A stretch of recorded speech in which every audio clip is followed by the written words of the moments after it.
We're joined by Chris Broussard. Welcome, Chris. Thank you. Thank you.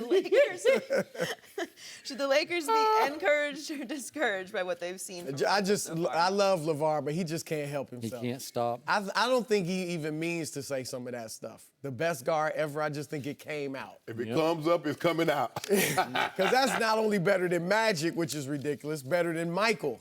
You know, I mean, but anyway. He makes you laugh, though. Yeah, he does make me laugh. Right. Now, Now, this was a grade for Lonzo, or should the Lakers Should they be encouraged? I don't think they should be discouraged. Let's put it that way. That's a lukewarm, tepid endorsement. I like him. I'm just saying he didn't show me anything I didn't already know he could do. Right. Okay, I knew he was a great floor general and passer, and he did that. I knew that, and I love that he passes the ball ahead, He does. which is unique in today's basketball world. I don't think I've seen this before like he does it. Yeah, it's great. I mean, that's what they used to teach you years ago. You know, the pass is faster than the dribble, but now everybody dribbles it up. And I think you saw how contagious his unselfishness is because you saw other Lakers making the extra pass. And I think Brandon Ingram is going to love him because you got another very good player whose sole purpose is to get you off. Like, period. Like, he's not competing with you for points and shots. He's going to love him. So I thought all of that was great, and I'm still very high on him. Obviously, there were a lot of negatives. The shooting, 2 for 16 from 3, I think he's actually a solid shooter, and I think he can get better. So I'm not going to make a ton out of his misses. I will say this, though. 16 of his 28 shots were threes. And maybe I missed it. I didn't see the entire second game. But maybe I didn't see him pull up for a mid-range jumper once. No, and he's supposed to be working on that according to his father. But He I didn't needs see to. one. Yeah. Because if you first of all, you saw they were actually just daring him to shoot in game 1. Going under screens and just giving him the open looks. And obviously he was missing them. But if you know that every time he drives, he's either got to go all the way to the basket or pass it off, then that's predictable, and you have to be a tremendous athlete to get away with things when everybody knows what you're going to do, and he's not that.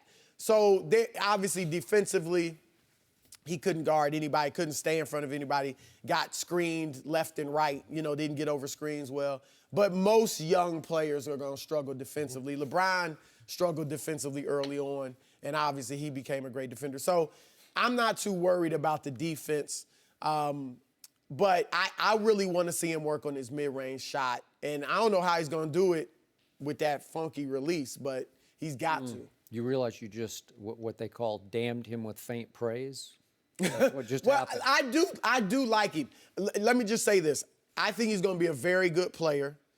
All-star caliber, I think he can reach that.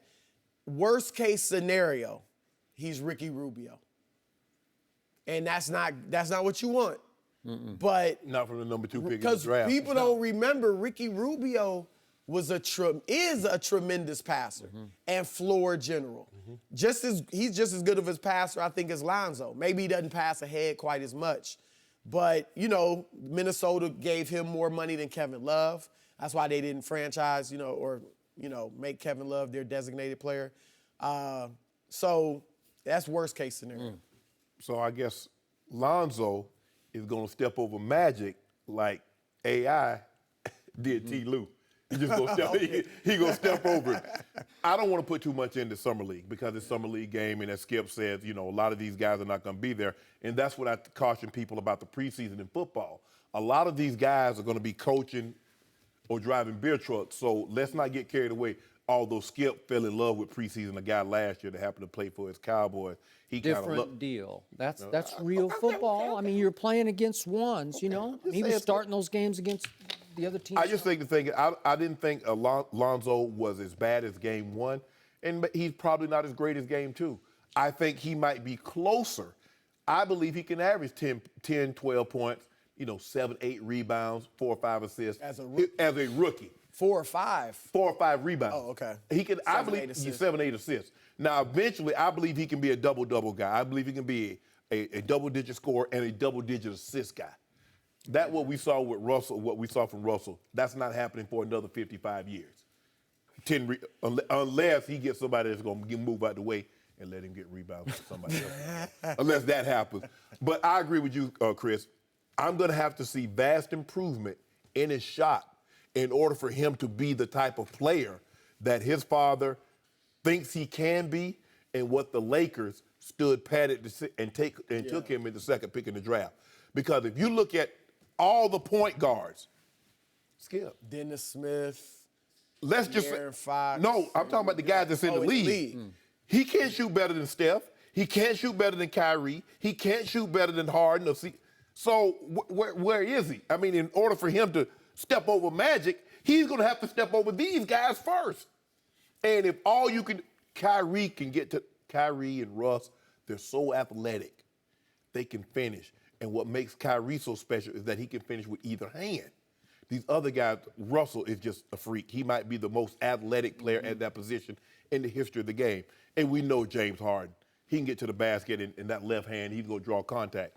But in order for Lonzo Ball to be the player that his dad thinks he can be, and Magic thinks he's the face of the franchise, he's going to have to develop a shot. That shot is going to have to get a lot more automatic than what it is now. Because if he can't make that three, Skip, why am I going to hug up on you? I give you that because I already know what you're going to do. You're going to clank it. I believe he works on that. That might be a work in progress this year, so he'll struggle a little bit. But down the road, he will turn himself into a very good shooter. Good shooter. I can't say very good. I cannot tell you how much I disagree with everything you just said about his shooting. His shooting isn't good. It's way above average. He made 41% of his threes last year at UCLA. Remember, that's college. And you got to remember, because I was watching, go check out the tape of that game at Kentucky. He's shooting deep threes. He's shooting 2-3 feet beyond the NBA line. He took more deep threes than more toes on the line threes. So he has got nothing but range. It's a quick release. I know it's a funky shot, but it goes in. I agree with Chris. He needs to pull up and shoot jump shots. You start doing that, you're going to be lethal in this league. But I have already seen enough just in game 2. Heck, I saw enough in game 1. He's going to be a game changer for the Lakers. He's going to put the Lakers back on the Western Conference map quickly because he's a once-a-generation gifted talent. He's got that passing genius. You can't teach it, coach it, make it up. He just was born with it. His father did not give him his passing eye and vision and talent. He's got it. And he dominated the game on Saturday night with his passing, and it is contagious. And I told Shannon to start the show, my only issue is I ironically wish this kid had a little more of his father in him makeup-wise because he gets a little too passive, a little too timid, a little too going back into his shell, I think in part because of an overreaction to his father, who has been so out front his whole life that it makes Lonzo even more quiet on the court than he should be. He needs a little more magic in him because the flair is there. He's making passes that just knock you out of your chair, but then he doesn't express any facial joy in it at all. He's just stone-faced running back down the court like, so what? I did it again. Magic used to give you that point. Oh, Magic gave you that point, did that high five. Magic was all into it. The other thing, when Magic dribbled the ball up the floor, he was in attack mode. I knew something was about to happen. I didn't know what, but something's going to happen. And I'm not sure about Lonzo. And too many times over it's 2 summer league games, but he would get in the lane pretty easily, and he'd look to dish it. And you can dunk it, you can get fouled, he is sneaky athletic. I don't think he's non-athletic. I'm not saying he's Russell Westbrook, but hey, he just played 2 summer league games, and guess how many free throws he shot? 0 in either game. Like Bryn Forbes is from my Spurs. He's pretty good. He looked like Tony Parker in the 2 summer league games, but he scored 35 the other night. Is it last? I'm losing track. I think it was last night. He scored 35, and he made 17 of 17 free throws. We got to the line 17 times, and Lonzo Ball, who just gets in the lane, he's like 6'6", you can't even get to the free throw line? Well, that's to a fault, unselfish to a fault.